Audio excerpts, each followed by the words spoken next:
আসসালামু আলাইকুম বন্ধুরা, আশা করি সবাই ভালো আছেন, সুস্থ আছেন। আমি মোহাম্মদ জুবাইর হোসেন আপনাদের মাঝে নতুন একটি ওয়ার্ডপ্রেস টিউটোরিয়াল নিয়ে হাজির হয়েছি। আর আজকের টিউটোরিয়ালতে আমরা দেখব কিভাবে ওয়ার্ডপ্রেসের একটি কমন ইরর, সেটা হচ্ছে there has been an critical error on this website. এই ইররটা কিভাবে ফিক্স করতে হয় খুবই সহজভাবে without breaking the website. Alright, so let's get started.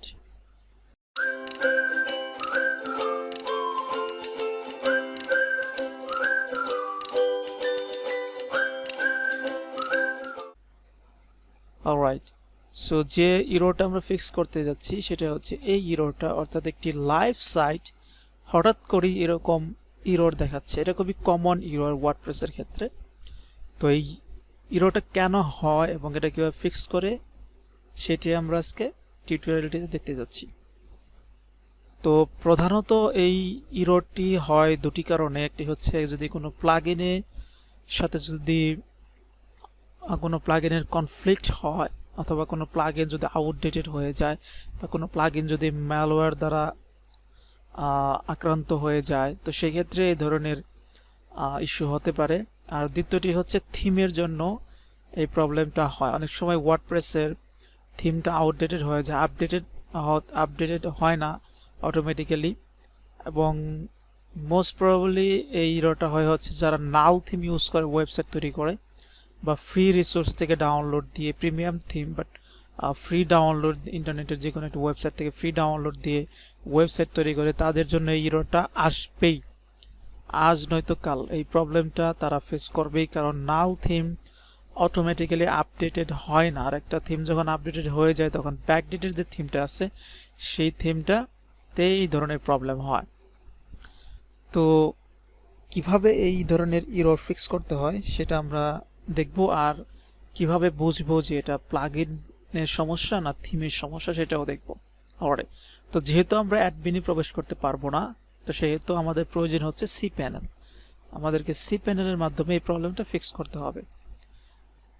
তো যদি প্লাগইনের দ্বারা সমস্যা হয়, তাহলে আমরা সহজেই একটা যে প্লাগইনটাই সমস্যা করতেছে সেই প্লাগইন দ্বারা রিমুভ করতে পারবো। কিন্তু যদি থিমের দ্বারা এই ধরনের প্রবলেম ক্রিয়েট হয়, তাহলে থিম তো আর ডিলিট করে দিতে পারবো না আমরা, কারণ থিমটা ডিলিট করে দিলে পুরো সাইটটাই ডিলিট হয়ে যাবে। তো সেক্ষেত্রে আমরা কীভাবে করতে পারি সেটাও দেখব।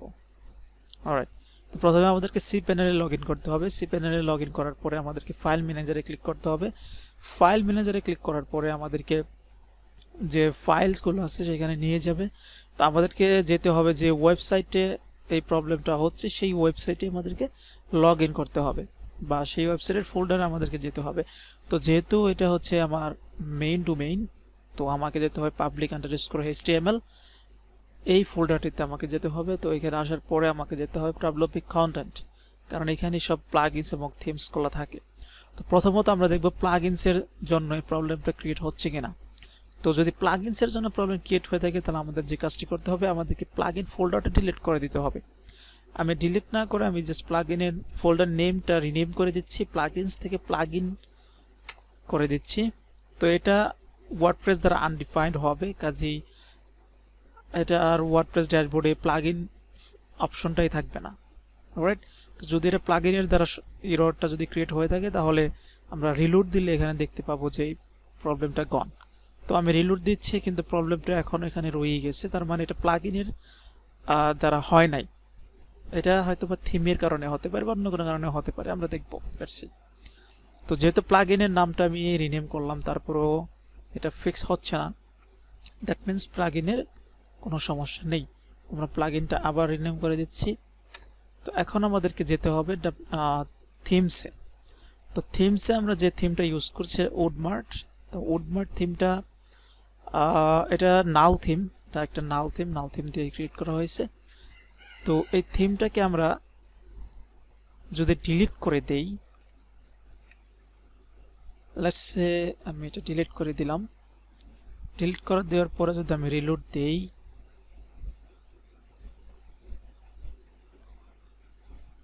অলরাইট, তো ডিলিট করে দেওয়ার পরে এটা কাজ করছে। আমরা দেখতে পাচ্ছি যেটা ড্যাশবোর্ডে আমরা ঢুকতে পারছি, এবং আমরা ফ্রন্ট এন্ডটাও দেখতে পাবো, সমস্যা নেই।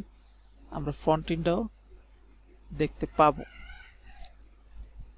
অলরাইট, তো থিমটা ডিলিট করে দেওয়ার পরে আমাদের এটা কাজ করছে।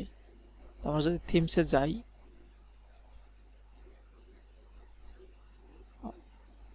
তো এটা থিমসটা কিন্তু আমাদের এখন আর নেই। অলরাইট, তো আমরা যদি কেসটা ডিলিট করে দিই,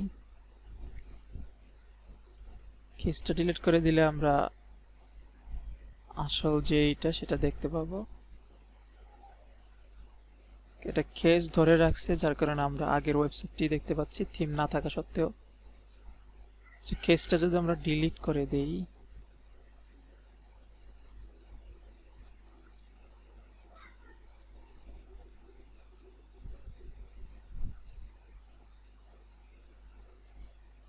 অলরাইট, তো এখন যদি আমরা রিলোড দিই তাহলে এই ওয়েবসাইটটা আমরা দেখতে পাবো না।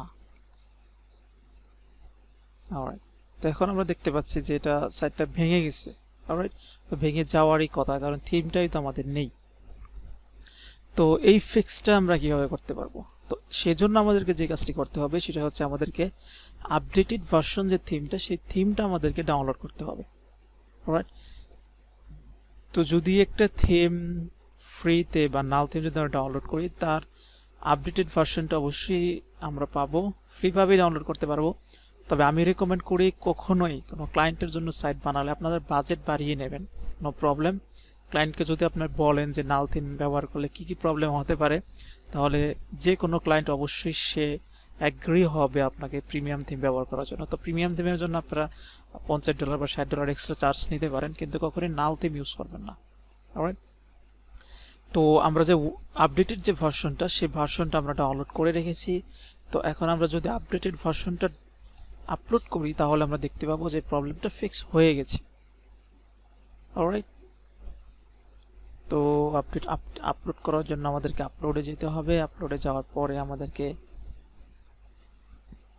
এখানে দুটো, একটা চাইল্ড থিম এবং মেইন থিমের ফাইল এখানে আছে, তো আমরা দুটোই আপলোড করে দিচ্ছি। অলরাইট, এখন আমরা এখানে যাওয়ার পরে আমরা এক্সট্রাক্ট করে দিচ্ছি।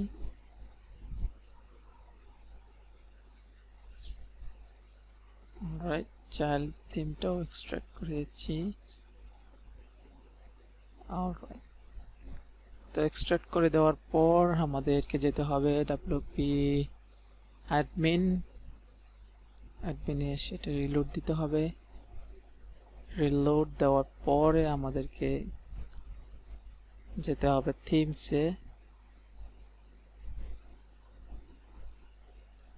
থিমসে যাওয়ার পর এখানে আমাদেরকে থিমসটা অ্যাক্টিভ করতে হবে।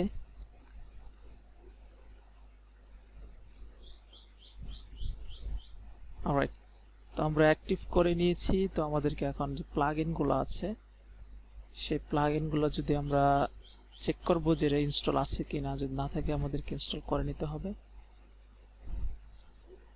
অলরাইট, এখান থেকে আমরা বিগিন ইনস্টলেশনে ক্লিক করি। এলিমেন্টের আমাদের প্রয়োজন নেই, যেহেতু আমরা এটা PWP বেকারি পেজ বিল্ডার দিয়ে করছি। তো প্লাগইন সবগুলো ইনস্টল আছে দেখা যাচ্ছে। তো এখন যদি আমরা রিলোড দেই তাহলে আমরা দেখতে পাবো যে আমাদের ওয়েবসাইটে ঠিক আছে কিনা। অলরাইট, তো আমরা দেখতে পাচ্ছি যে আমাদের ওয়েবসাইট যেরকম ছিল ঠিক সেরকমভাবেই চলে এসেছে। বম, তো এটাই হচ্ছে খুব ইজি এবং সহজ সলিউশন। তো আপনারা, আমি রিকমেন্ড করি কখনোই আপনারা নাল থিম ইউজ করবেন না। যদি ইউজ করেই থাকেন তাহলে আপনারা এভাবে এই সমস্যাটা ফিক্স করতে পারেন খুব সহজে। সো হোপফুলি সবাই উপকৃত হয়েছেন, এবং যদি কোনোভাবে উপকৃত হয়ে থাকেন তাহলে অবশ্যই আমার চ্যানেলটি সাবস্ক্রাইব করবেন এবং লাইক, শেয়ার এবং কমেন্ট করে পাশে থাকবেন। সে পর্যন্ত ভালো থাকবেন, সুস্থ থাকবেন। আসসালামু আলাইকুম।